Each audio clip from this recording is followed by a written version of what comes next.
VO in Stereo is sponsored by Bodalgo, international voice acting platform.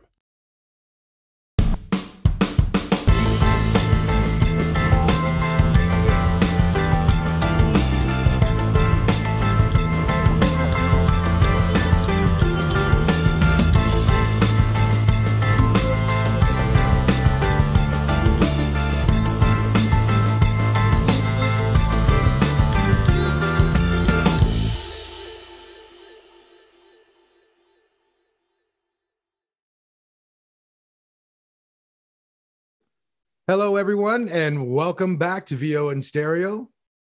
I'm your host, Jared Brushers. Along with me, as always, Stephen Coghill, master production, and he's just fantastic. Well, today is going to be pretty awesome. It's epic. Like, we literally have a hero on the show today, and not just some kind of flying around hero, not a fake hero. Please help me welcome Canadian-based Japanese actor, Hiro Kanagawa. Woo! Thanks for having me. It's a pleasure. Oh, man. Great opportunity to connect with your audience. I appreciate it. There's a lot of us who love a lot of you. Right? Good to know. All right. Yes. Well, as always, as you can see, Mr. Hiro, I get a little bit excited when we start off, so I will hand it over to the conductor, Mr. Coghill, to kick us off with the first couple of base questions. All right. Thanks so much. And again, Hiro, thank you for being on. Again, appreciate My pleasure. Cutting time for our silly selves. My first question to you, which is my first question to everybody, is where are you from, sir? I was born in Sapporo, Hokkaido, Japan, famous for Sapporo beer and Sapporo ramen. It hosted the 72 Winter Olympics. Those are its main claims to fame. The most recent Tokyo Olympics, they ran the marathon in Sapporo because it was too hot in Tokyo. Interesting. So I was born there, and when I was 3, we moved to Guelph, Ontario, Canada. And so, and then I was there for a couple years, and then we moved to Sterling Heights, Michigan, which is a suburb of Detroit. So I grew up in Guelph and Sterling Heights from like age 3 until age 14. Right. And then when I was 14, my family moved back to Japan. My parents moved back to Sapporo, and I was shipped off to an international boarding school in Tokyo.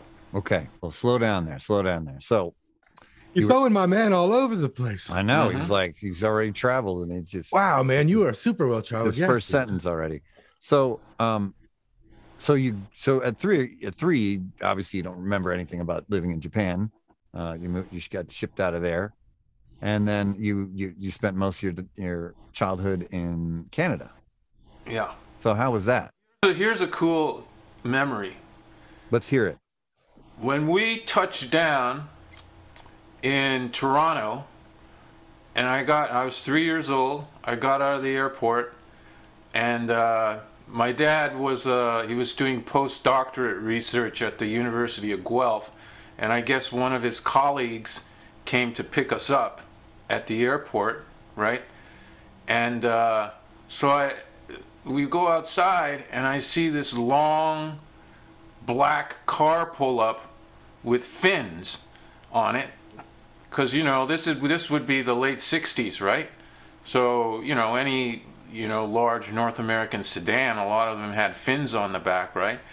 So my first words on North American soil after stepping out of the airport, I see this black car with fins, and I go, Batman. He brought his limousine to the airport. Right? Yeah. He was there to pick you up. That's hilarious. That's fantastic. So, did you have siblings or anything growing up? Yeah, I have a sister who's 3.5 years younger, and she now lives in Eugene, Oregon, with her family. Nice. Oregon. Nice. And the home of the wilderness. The home of the wilderness. Did you were you a creative kid growing up? I think so. I mean, I was not, at 3 years of age, or especially all through elementary school, the arts were not my driving ambition. I like most kids, I played sports. I played baseball, I played hockey, I played football, tennis, anything that had a ball involved, or that involved running around, I was into that. So it was really in high school, I think, that when especially in Tokyo, when my artistic side came out. And I think that was mainly because of the angst and anger and introspection brought on from the culture shock of being uprooted from the North American childhood that I had known, and then suddenly being transplanted to a completely different world. Yeah, I can't even imagine, because I just get to see the pictures, and both cities, everywhere you've lived is gorgeous in its own right. But like, you're scooped up in the entirety of just the population, and I guess I just feel like it would be the movies where everything would be compact over there, and you find kind of felt I mean, right I got at once. a picture in one of our photo albums of me standing in front of the sign for Guelph, Ontario. When you're driving, Highway 7, you're driving into Guelph, Ontario, and there's a sign, and it says Guelph, Ontario, population 78,000. And now, today, I think it's close to 200,000, or maybe even more. But back in those days, I was at 78,000, and I got shipped off to Tokyo, which was population 30 million, right? Like the Kanto Plain there, the megalopolis of Tokyo, Yokohama, has over 30 million people. So it was a tremendous culture shock for me. So when you grew up, you can imagine. Yeah. And so when you're in Canada, though, were you like an outdoors kid and was like going out in the wilderness and exploring and that sort of? Oh yeah, I remember fishing all the time, catching bass and perch and catfish, and like in the streams and the rivers and the stuff. Speed River in Guelph is full of like crayfish and tadpoles, and my friends and I were always, getting up to things like that, catching crayfish, catching tadpoles, and then just sports, man. We just played sports all day. We played road hockey. In the summer, we played baseball and football. So it was very outdoorsy, typical North American childhood for sure. Yeah, I remember playing in the creek, and we made like a dam for no reason. Did you ever just make a dam for no reason? Yeah. Like, we're going to build out this, and over there is going to be the pool area. Jim, you're going to put your house there. Yeah, at kids, you got big imaginations. So that's cool to know somebody else is as crazy as I am. I appreciate that. Did you ever like build rafts and try to go down the stream or anything crazy like that? No, I don't think we didn't. No, I don't think there was any. The Speed River goes through Guelph. And I don't think it's something that kids are allowed to actually raft down. through nobody. the town. And also, as I remember now, it had leeches. To do. I mean, it was there were leeches in that river, so you didn't want to be, That was one of my biggest fears as a child, because I grew up during the 80s, was leeches and quicksand. Mm-hmm. Neither one of those things really affect me. Right. Well, quicksand never comes up. It was in every adventure movie that I can remember in the montage. Yeah. You got to get over the quicksand. Yeah. Right. But the leeches were real, and so you didn't want to get more than like knee deep in the river there. That's hilarious. So when did you know you were creative? Did it start as a kid? Did you get I can't say I wasn't totally because I was in grade 7 and 8. I was in the band class in Guelph, so I had some competency in music, I guess, in those days. And I also recall I did have an early interest in writing, so I remember getting like an A++ on an English assignment because I wrote this. I basically wrote a little novella, a science fiction novella in grade 6, and illustrated it and everything. And I think the reason I got such a good mark is because my friends and I were competitive, and the fact that I had done this, it inspired them to try and outdo me. And so a lot of these kids who didn't give a rat's ass about English, about writing or anything, they suddenly, because Kanagawa had written this thing, they all decided that they had to like write epic stories as well. And so I think the teacher was kind of inspired by the fact that I had inspired all of my friends. So right, made teaching easier for him. That's kind of the earliest I remember of like having an artistic spark. That's a really ridiculously amazing story. Like anytime you see a kid teaching other kids, getting them involved and like this sparked that little interest. You don't know, one of those kids could be a writer today. They would have never done anything until Hiro out there changing lives. Now, do you still have that manuscript or that book that you wrote? I do not have that. My parents might. There's trunks and trunks full of my school stuff, but that's in Sapporo, so I'll have to, next time I'm allowed to go back to Japan, I'll have to check that out. Yeah. So your parents went back to Japan. And yes, when did they do that? So that would have been in the late 70s when I was 14. I see. Wow. I see. Yeah. Been some time. I see. Did you go with them? Yeah, so I went with them, and then I went to this boarding school in Tokyo for high school, right? Oh, okay. Yeah. So displaced from your friends and everything again. Pardon? Displaced from your friends yet again. Yeah, displaced from my friends and displaced from my entire North American life. Yeah. And then thrown into the Japanese culture, and how was that for you? I mean, it was, as I said, it was rough. It was pretty rough for a while. I mean, I spoke Japanese, but I didn't read and write at a high school level. So before I even started high school, I had to have 6 months of private tutoring to get up to speed with the reading and the writing. And then there was a dormitory at the school, but it hadn't been built yet when I arrived. So, in fact, for the first 6 months, at 14 years of age, I pretty much lived alone in an apartment in Tokyo. I was, living with I was sharing it with a university student who had worked for my uncle.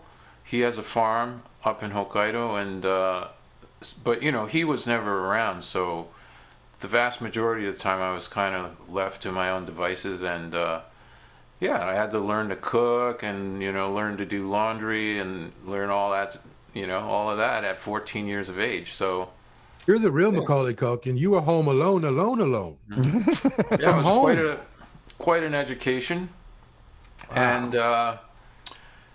And then everything was just so different, right? Like, had a school uniform for the first time, and it was so, as I say, it was the angst, the teen. At 14, you're kind of, you have that teen angst anyways, but that was exacerbated by this culture shock. So I was pretty angry, pretty angsty, and that's really when I got heavily into rock music.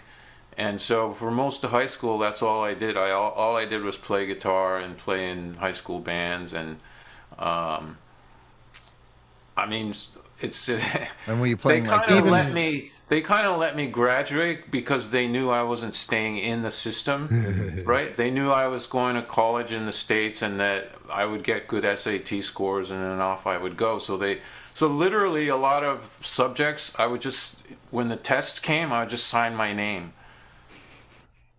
I just sign my name. That is rock and roll. Defiantly, like, not do anything else. And of course I'd get a 0, but at the end of the year on the report card, I'd have like at least a passing grade for whatever reason. And so, but it all worked out because I did have high SAT scores, and I wound up going to Middlebury College, which is a very prestigious school in Vermont there. So it all worked out. So were you playing? I mean, were you playing in the rock bands? Were you playing like Japanese rock? Or were you playing like American rock? What were you playing? Just curious. We were playing. I got kicked out of my first band because I couldn't. Tell us about that. They were doing covers of. I remember the first cover they wanted to do was Foreigner, what's that song? Feels like the first time. Feels like the first time, right? Feels like the But first time. I can't. It's my voice isn't that high, you know. So I couldn't handle it, and I got kicked out of that band. And then I formed my own band, and I couldn't be bothered to learn songs, so I just started writing my own. And that's Are you trying to say they were just like, did it all feels originals. like the first time you sung this song, so you got to get out of here? No, sorry, that was bad. Anyway, I digress considerably. I need to know the name of your first band. It's a great name that a high school kid would come up with for a rock band. Gale Force. Nice. Introducing to the stage, Gale Force. We're gonna blow you away With special guest Bullet Boy. There you go. That's awesome. That's hilarious. So did you Steven continue? doesn't even like music. No. What's that? Steven doesn't even like music. Oh yeah, no, I can tell from his room. No, That's all one bit. 3D printed. Yeah, What do you this have? is- Got like It's just a backdrop. Let me you have like 24 headphones or something back there. listen. It's just about He's you, got a okay? disease. This is about you, not me. Don't bring this kind of stuff into this. All right. I have a problem, but we're not going to talk about it. Right. I'm seeing. All right. So back to Hiro. Yeah. My bad. Anyway. So that's pretty awesome. When did you do your first creative thing? Like other than guitar, like you played out, you did your band. So when was the first successful music excursion? Yeah, he's in America now. He I moved was from in Japan to America. I was in a high school production of West Side Story. When you're a jet, you're That a was, jet. I guess, my first real acting. And I was in a high school, like a student film in high school. But I didn't really have anything more to do with acting until I got to college, and then I took theater classes. I didn't major in it, but I took theater classes in college, and so yeah, that's when it all started. Super important question. Do you think the coaching and the teaching has more to do with the being an actor, or how you apply life to yourself as like an empath, and how you take you and molded by your experiences, or the coaching? Like, which, of course, experiences come first. I think that obviously there are actors who are naturals. I mean, there's athlete. My son is a natural athlete, and you know he has a motor and he has skills that you can't coach, you can't teach kids to be that way. He just is inherently, and certainly there are actors who are born like that, who from a very early age with absolutely no training are, you know, just essentially really good. But I think for most people, especially to be competent at a professional level, you have to have some basis of training as an actor. That's I believe that. But in terms of you know, can you be really good? Can training make you really good? Can training make you one of the top actors in your field, or one of the top athletes in your? I think you have to have that innate talent to begin with, right? You can't Gotta have a spark to build a fire. You can't. I don't think you can teach someone to be an artist, is what I'm trying to say. But I don't think you can become a competent. Most people can't become a competent artist without some training, just to understand the fundamentals of how to go about business. I think that's true of most endeavors in life. That's a fantastic answer. Yeah, that's true. There's not too many Spot people on. that just step up to the plate and knock it out of the park the first time, but there are rare occasions that happens. I mean, with musicians, obviously, there are self-taught musicians who are, you know, but most people, I think, need to, you know, have a teacher sit them down and teach them what a scale is, teach them what, right? Yeah, Sharps and flats are, and exactly, etc. It's gonna help for sure. So, so your creative journey, you went to there. You started taking classes in college, and how did that help you to like? Did you go and start doing auditions, or you know what? Oh no, I went to Middlebury College, which is in Vermont. It's a great school, but there's nothing around there in terms of it's a small liberal arts college in the in rural Vermont, and there's nothing around there in terms of any professional film or television or theater activity. So it was a pretty ivory tower, is a term that comes to mind, existence. We were there to be at school, and that's what we did. And I took theater classes, but I was actually majoring in visual arts, of all things. I wound up majoring in visual art. I was a sculptor in those years. What kind of sculpting? Yeah. Oh, well, when you're in school, obviously you learn to do everything. You learn to carve wood, you learn to carve stone, you learn to weld, you learn to cast, you learn to, mold clay, and you also learn to go to junkyards and find junk and weld it all together and glue it onto a canvas and throw paint at it, and etc. So the one thing though is that Vermont apparently is the second largest marble producing state in the U.S. after Tennessee. So a lot of the farmers in Vermont just have pretty good chunks of marble lying around that they're happy. If a student drives up in a pickup truck and says, "Hey, can I have that chunk of marble?" The farmers are happy to give it away, I guess. So I did some pieces in marble and marble wood combos and so on. So that was a pretty cool time, for sure. That is cool. So then you had to get out of Vermont because like you said, there wasn't that much work. So after you graduated, is that when? And that precipitated another few years of travel.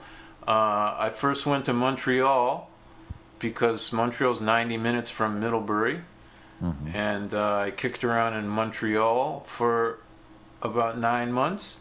And in fact, now that I remember, that was where I got my very first paid on-screen gig. It was for a music video.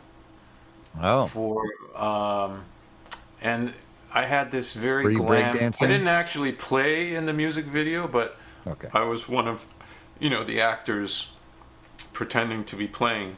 Now, what decade are we talking about? Pardon? What decade are we talking about? This is I want to say late 80s. It was late 80s. So you weren't like break dancing or anything in the background? No. I just had a guitar, an electric guitar. I had a pink suit. Of course you did. Like a black and yellow checkered scarf. And I had really long hair, which they gelled into a cone. Wow. And then they put like this gold ball on the top of it. And what? Now, do you remember what the artist was that you were in? I don't remember. It was the situation was they were the province of Quebec, I believe, was celebrating its 250th anniversary or something like that. And so they had commissioned, this song for this anniversary, and I guess a Quebecois artist had written this song, and it was fairly late 80s rock based kind of music, and I was just one of the actors who was hired to pretend to be playing. So I got people feverishly Googling that to try to find it. I need the picture. I have posted a picture of me with that outfit. In that getup, you might be able to find it. I want to find it and post it. Oh, what's going to be on this episode? Because I don't know if you watched our show, but the show is like pop-up video. Like anything we talk about pops up on the empty screen down there next to you. All right. Makes it a little more fun while we're talking. Mm-hmm. Yeah. Because Steve and I have the faces for radio. Right. You're the only pretty one here, Hiro. Thank you for bailing us out. Yes, that's why we put the show on Spotify. So people who don't want to look at our face, they can drive and be happy. Okay, so you were a teenager. I know I hate to hit back this real quick, but you talked about all the differences between like moving back to Japan. I'm really big on food because I'm a hefty dude. So what was it that you missed that you couldn't get from when you went from United States back to Japan? What was like you, oh, I can't get that anymore. It's no part of my Oh, diet. well, I know, but in those days, I mean, I don't know if you're old enough to remember, but in the 80s, Japan was briefly the number one economy in the world. Oh yeah. It supplanted the U.S. So certainly by the time I graduated from high school, I mean, anything there was in the world, you could get it in Japan. You could get hamburgers, you could get whatever, especially because Japan, obviously, since the end of World War II and the American occupation, it just has such a long history with the U.S. servicemen based in Japan, right? So there was, they have 7-Elevens, they have McDonald's, they have KFC, they have, so they were in pizza, and Living then in Japan. of course, very often the Japanese versions of those things are unique and wonderful in their own way, right? Like if you go to a McDonald's in Japan, they'll have burgers that you can't get over here. Oh yeah, like They squid might have burgers and stuff. they'll have like a teriyaki burger, or they'll have like a pork cutlet burger and things like that, right? Or pizzas, you in Japan they'll have pizzas with various seafoods and so on that you can't get over here. So I don't recall the food.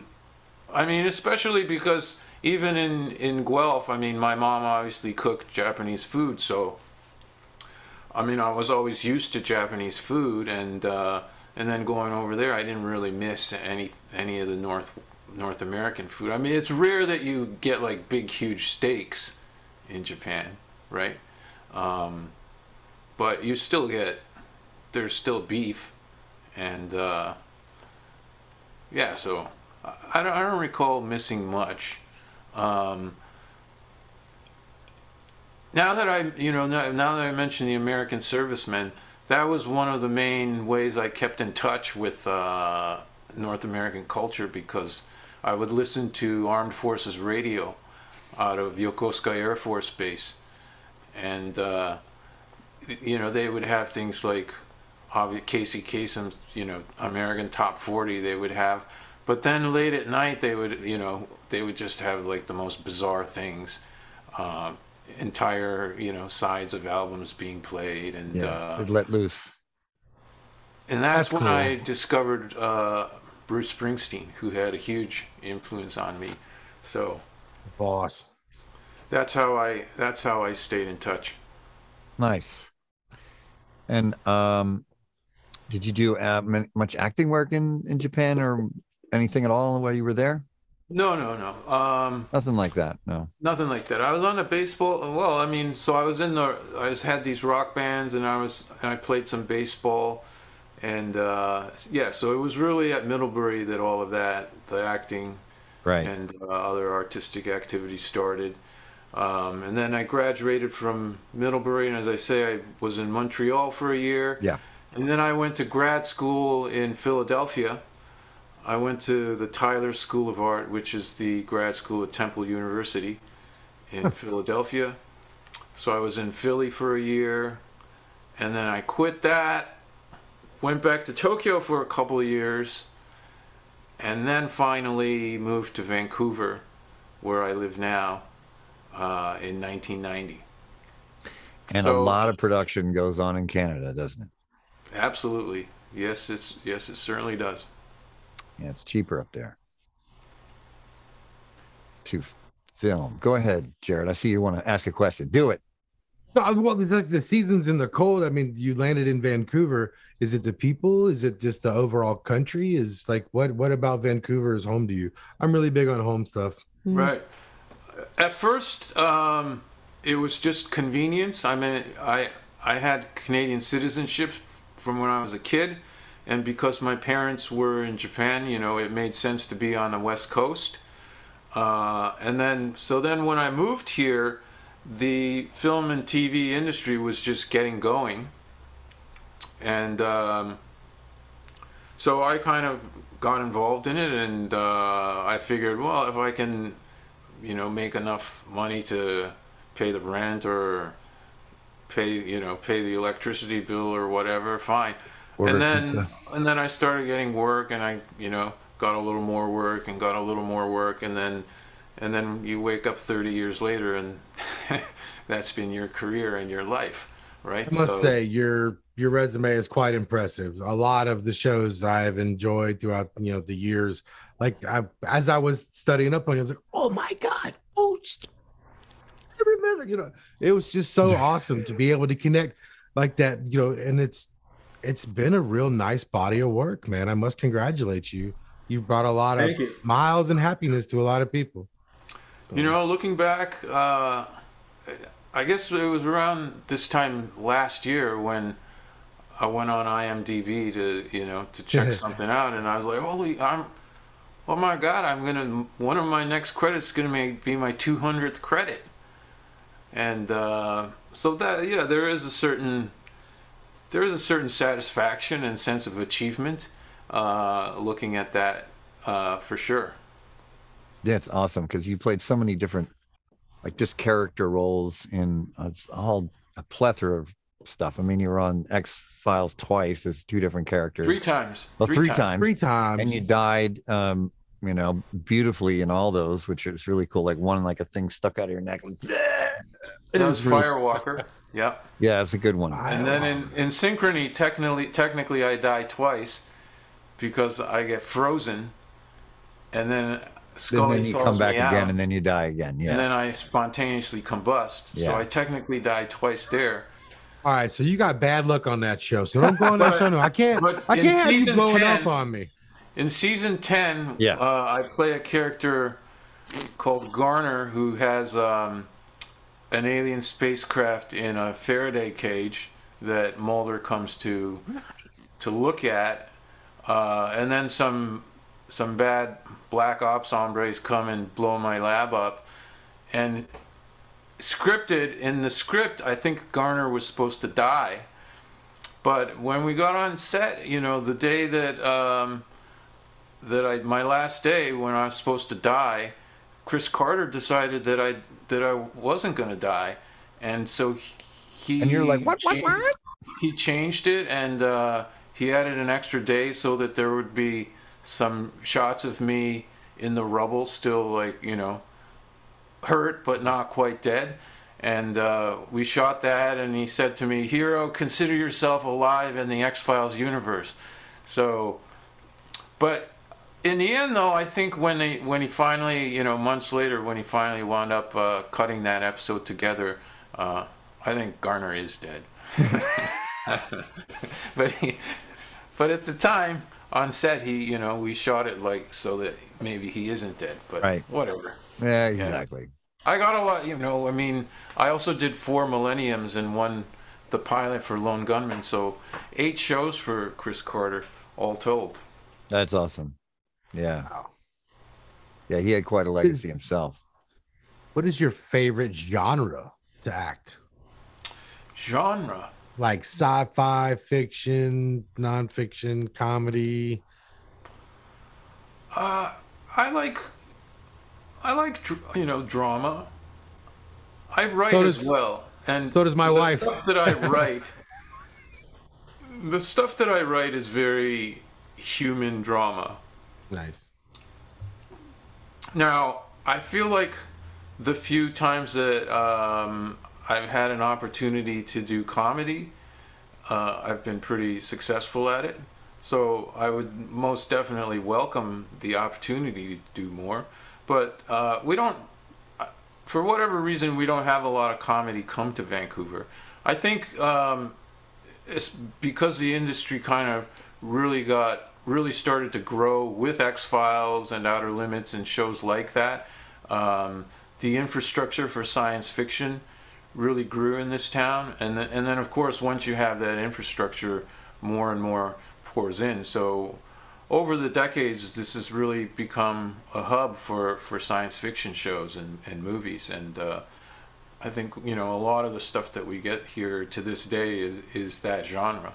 And So Supernatural, I think, is the longest running sci-fi show, and it was shot on Canada too. So yeah, and you were on that. I was. We caught you the I other was. night. That was The Nutcracker. I love it. kind of an iconic episode. The Nutcracker. Yeah, Nutcracker. Nutcracker. It killed the me. best. So funny. Oh, that and too. It's Smallville. Yeah. Smallville too. Yeah. iZombie. Even though I've never seen that show, I keep watching it, and like the promos that come by, and I just keep seeing this little messed up blonde girl talking about her life, and I'm like, but you're dead. But you're dead. Sort of. Well, Small-minded she's undead. people, Right. Well, Yeah. undead, the zombie, science fiction. That's hilarious. Altered Carbon's one of my favorites. Altered Carbon, yeah. That's Yeah. been a ridiculously, to me, it was a refreshing show. Like, it was brutally like the future is not all bright and shiny. You know, it's still the haves and haves nots. So that was very well done. So Yeah, that was a career highlight for sure.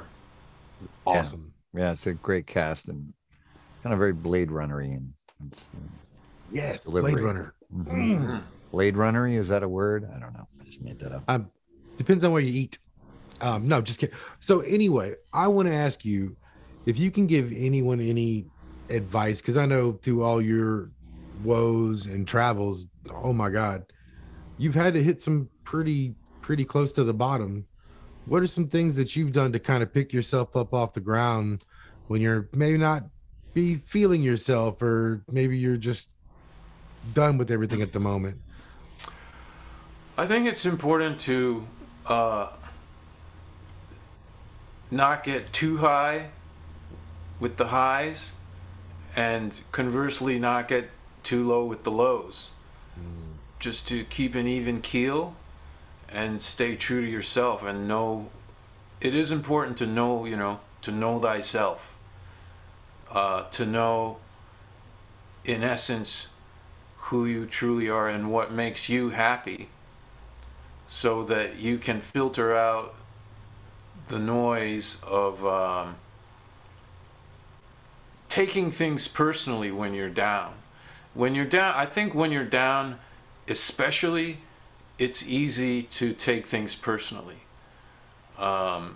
Any failures, any disappointments that you may have in your life, when you're down, it's easy to blame yourself and to take all of that personally and internalize that, and then of course it becomes a vicious circle, right? So I think it's very important, especially for actors, because we're constantly being rejected. That is true. And I found that over the years that I'm kind of streaky. Like I'll maybe have like 5 or 6 auditions and then book like 3 or 4 of them, and then I'll have like 10 or 12 and like book nothing. Yeah. Yeah. Yeah. I mean, that's So I'm sure baseball players are like this too, right? Like The batting, if you're in a slump, you just can't get too down on that, because psychologically that down feeling sucks you down even further if you let it. yeah. So when you're in a slump, you've got to keep an even keel, not take it personal, know who you are, know what you're capable of, and just trust and have faith that the next at bat you're gonna put wood on the ball, and it's gonna find a hole, right? You're talking to me, aren't you? You're talking to me. You're talking to me, like, personally. Hero's talking No, to I'm all talking- y'all out You're there. talking to me, because It's I have all these auditions here, and I I think it's important, and right now, obviously, with the pandemic, it's very hard. I have a couple of writing projects that I've been commissioned to, and it's been a slog. It's been hard to stay focused. It's been hard to really, what am I doing? We got a worldwide pandemic. The theaters are all dark. Now we have war in Ukraine. There's people literally fighting for their lives, their very existence, and the freedom of their nation. And here I am. What am I even doing? It's hard. It is in those instances hard to stay focused. But as I say, it's if you can know thyself, know what you're about, and keep an even keel, you'll get through those times. I have, and I hope that anyone listening can do it as well. Because there's nothing about me I'm not especially strong in will or especially focused or whatever, right? I'm just a regular guy who's finding his way through day by day, just like everyone else. Well, I mean, a regular, ridiculously handsome fellow with a lot of good knowledge. I mean, let's call a spade a spade. I mean, the man is a hero. And no, thank you for sharing that. And that touched on a lot of different points. And there's a lot in there. If you're watching this, you need to replay that and dissect that again and apply that, because there was a lot there that he just gave you. So thank you, Hiro. Yeah, I also want to know about that ovation in the background. And do you really like that thing, man? I want to know. I've had that since I was 17. Wow. Because it's got the plastic curved back on it, and I can't stand those things. Oh, yeah. Yeah. Because they put it in their lap and it goes, whoop, and then I put it in my lap and it goes, whoop, whoop, whoop. Dang it, Stephen, that's why they have a belt to go around it. It put it you yeah, play I don't it use here. straps, and I sit down to play, and it's just totally annoying. For me, I don't like, I had one and it's gone. But I just noticed that. So, and is Hiro that jumps off the couch and does kicks. It was like I think when I got it, when I was in high school, it was kind of a trendy thing, Yeah. So Yeah, no, it was definitely one of my first guitars too. Yeah, and they last forever. That's the thing. Like, they never, like, you can slide down the hill on them and still pick it up and play. It's great. Is that a Yamaha next to that? That's my wife's. What is that? I don't know. Let's ask the wife. Where's she?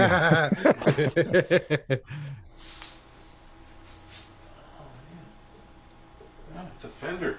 It's a Fender. Okay, well, it's hard to see the headstock, but yeah, okay, nice. So that's not your guitar. That's your wife's guitar. Yeah, that's cool.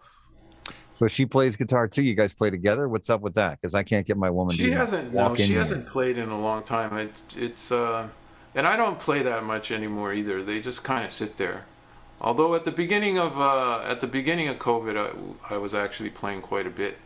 But now you have this writing project, and you have to figure out something to do. Yeah, I understand. Work always comes first, and the guitars always. How many guitars you got there? Let's not talk about it again. Let's not talk about it. It's a very bad subject. Very bad. Hiro, there's a whole nother Jared, room. how many bricks are in that? There you go. There you go. That's better. This is actually one of those. That's actually it's not real. It's just so awesome. It doesn't own any bricks. It's not real. I had to move my I'm not in my normal studio, so I had to set up. I'm currently packing up and moving the homestead. So in my own defense, I work on guitars and I fix them, and people give me guitars like all the time, even though I don't really need another guitar. Mm-hmm. That's my story, and I'm sticking to it. All right. At least that's what my wife knows. I don't know. I'm just kidding. No, but really, they people just give me guitars, and I just have them. So please, you want to get you need something? Let me know. Another guitar? I got you, bro. I got you. So do you play electric? I used to. I had a Telecaster but I chopped it up and turned it into a sculpture. When I was now that's art. I hope it wasn't one that is worth a lot of money today. No. Okay. All right. Well, it's probably worth more than a piece of art now. Do you still have that piece of art? I do not. I don't have any of my sculptures. Time to make some new sculptures. Right? Yeah, no. That's what I'm thinking. I became very disillusioned with the art world. Just because as an artist leaving school and contemplating going into the New York art world or whatever, you realize the only people who can patronize your art are precisely the social class you're opposed to as an artist, right? Like, it's only extremely wealthy people who can afford to buy a sculpture. That was And so well put. even if you were lucky enough to have your work purchased by a museum, what happens to it? It sits in a sterile white cube of a gallery, and I don't know that that's the healthiest thing. So that's another reason why I pivoted into performing, because most people can afford television, or they can afford to go to, I mean, it's getting expensive, but most people can still afford to go to the movies, you know. Live theater was, when I started out, live theater was pretty affordable. It's getting very elitist and unaffordable now for sure, but film and TV, it's still, to me, it's still entertainment for the average man. Am I wrong or am I right? I mean, Well, most you're people are right, still- and I'm wrong because I was over here thinking like, there's no way in hell I could like Hiro anymore. And then he was like, "Oh yeah, well here's my other opinion." I'm like, "Nope, that good God, even more. I got your back. We got I'm a Canadian big love on fella. our show. Yeah, you need anybody squished, you just let me know. I'll keep him in my belly button for you. I got you."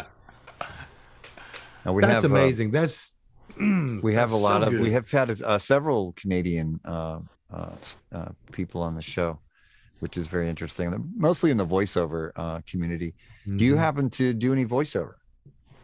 Oh yeah, quite a bit. Oh, yeah. Nice. Vancouver has quite a large industry. We get a lot of Japanese shows that we dub here, and then we also do quite a bit of prelay. So both.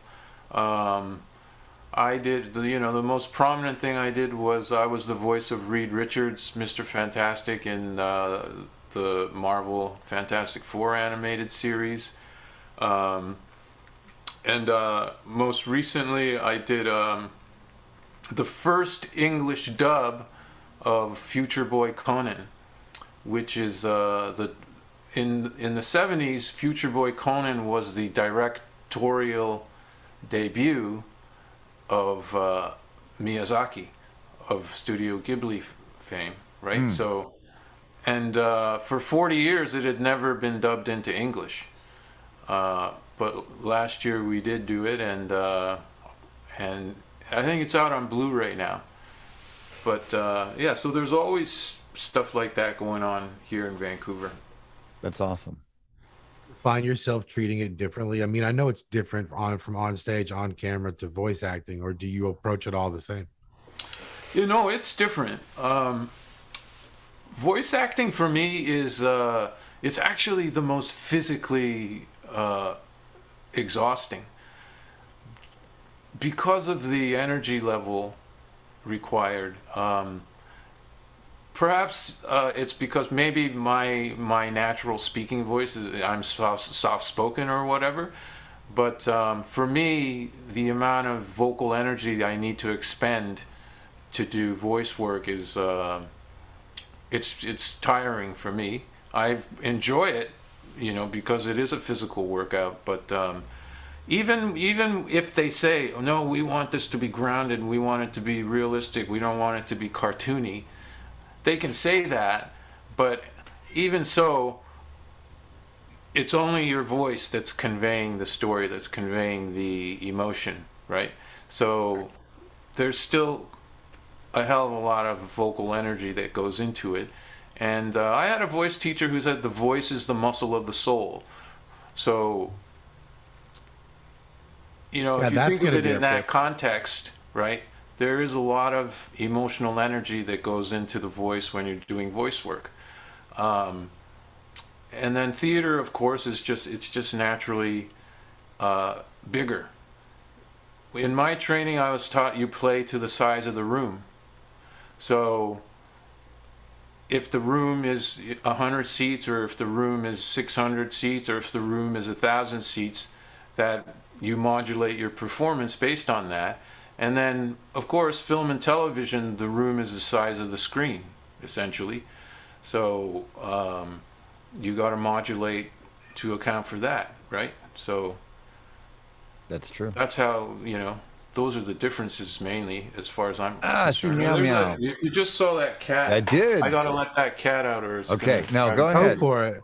I got 2 kitty cats myself. We'll stare at your beautiful ovation while you're gone. It's all about an ovation. Don't ever change the station. All right. Oh, sorry. I'm We were back. having a song while you were gone. So Improv time. I just wanted to talk in our last few minutes here about your latest projects, if we might, that you can talk about. I know one of them is kind of a big one. It's in space and like there's aliens and things, and he's not Geordie LaForge, but I think he is on. That's pretty good. That's pretty good impression. Yeah, so I play Dr. Hirai on Star Trek, the last 4 episodes of Star Trek Discovery this season. 2 of them have aired already.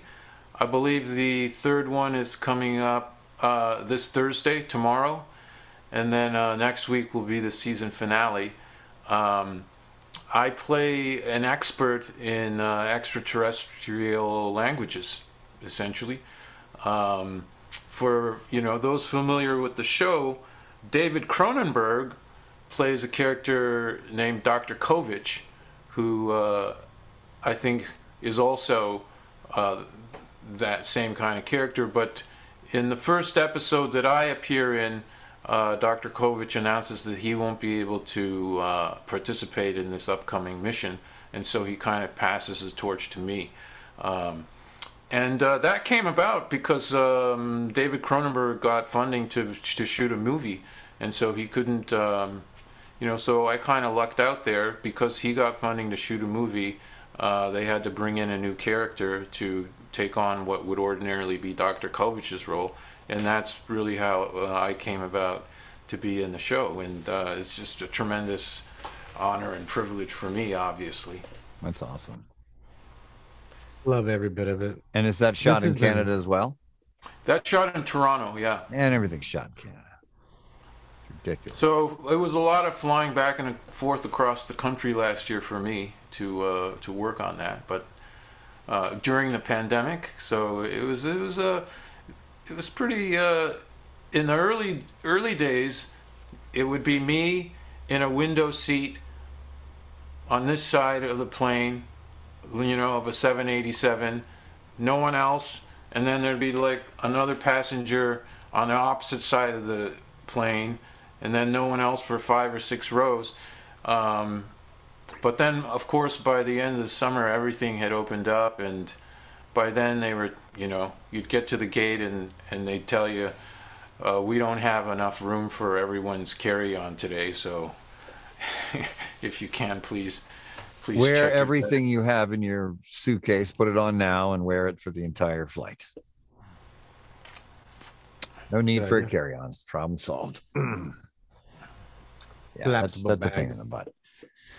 But yeah, I bet that was fun flying by yourself on all those flights, because that's not normally a thing. It was. I mean, there was a lot of apprehension back in. It just seems this whole pandemic is so weird, but there was a lot of apprehension. Being in a plane, am I going to get COVID? Traveling to a different city that was locked down. Just walking into a store to get groceries or whatever, there was a lot of apprehension that we don't have much of anymore. Thank God. But we've been through the ringer, really, all of us, the whole of our societies. If you think back to 2 years ago, up until now, there's just been so much that's gone on. We're catching colds and flus, but that was like, the worst you'd get if you were in a room with the people. But now it's game has changed, gentlemen. It sure has. Well, Hiro, where can everybody find you? Where can they find me? You? Yeah, I guess on IDBM. Do you have like websites or anything you want? I'm on Instagram and Twitter. Nice. It's my name, Hiro Kanagawa, and then TV at the end. So Hiro Kanagawa TV on Instagram and Twitter. Okay. Facebook, you can find me, just my name. And then I do have a website, hirokanagawa.com. I've kind of not been updating that, so it's. But I think I will. I think I will soon. Do you run your own website? Yeah, I mean, I have a publicist, but I don't always. I'm not always with them. I'm with them at times like this when I have a big project coming out and we're going to make a push to get as many eyeballs as we can. Yeah, so in terms of like news or updates or so on, I've kind of told them I'll be in charge of that, and then I haven't done it, so. Oops. That's fine. So maybe I should have someone do it, but whatever. Well, you know what? Yeah, exactly. That's what I was going to say. Whatever, man. Enjoy your life. Well, This that has been doesn't such make a me fun feel time. too bad that I haven't updated my website in a while. Let's put it that way. Right. Hiro's not. I'm not doing it either. Forget it. That's going to be my new thing. I'm going to get some things made up. Say, what would Hiro do? Yeah. I'll just do that. Yeah. It's a good idea. I like that. Right? I'm feeling that. Well, is there any other tidbits you'd like to leave our audience with before I let you go, sir, into the wild blue yonder? No, man, this has been a very, very enjoyable time talking to you guys. I'm glad Thank to you. have had the opportunity. Yeah, unless you have some questions for me. I don't have any more questions unless Steven's got any. I think we're good. We appreciate the time you took to come and talk to us and provide your face and your information for everyone to enjoy. Enjoy and love and connect. That's what we do here on VO and Stereo, guys. It's been another episode. That's right. Jared Brushers, Stephen Coghill, and the hero, wherever he's at on the thing. Been so much fun, guys. Thank you, everyone, for tuning in and being here. Hiro, mwah! Love you, man. Fantastic. This was awesome. Thank you so much. Thanks for having me. It was a blast. Total blast. Hope to see you guys again sometime. We will go where no man has gone before other than that other guy. All right. All right, everybody. See you later.